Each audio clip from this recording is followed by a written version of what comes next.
I've been a practitioner within the Germanic and Celtic traditions since I was a teenager. My practice has evolved over time to include poems, runes, and contemporary music to aid in my craft, but I've only ever had one experience that I would consider truly magical. A year ago, I started doing research into the speculative practices of European hunter-gatherers of the Paleolithic Stone Age. They felt to me like the root of so many traditions inherent in the practices of our more recent ancestors and our own. Obviously, we don't have any written records about them, but the cave paintings and artifacts we do have felt like a decent enough base.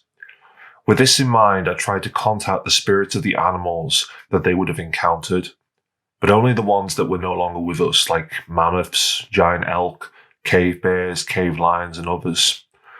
I never got far with on-site rituals because of the pandemic, but I was able to achieve a vision at home using a roe deer antler piece and another unidentified pair of antlers.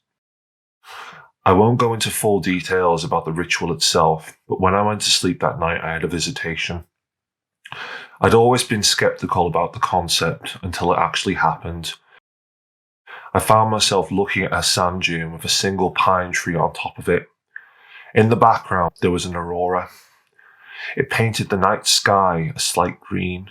I watched it for what felt like an hour, and then a giant deer came into the dune from out of nowhere. It was far bigger than any deer I knew of, and its antlers were massive.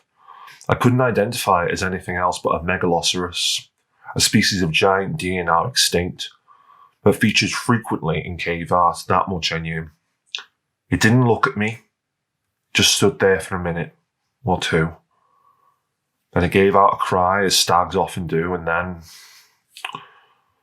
I woke up.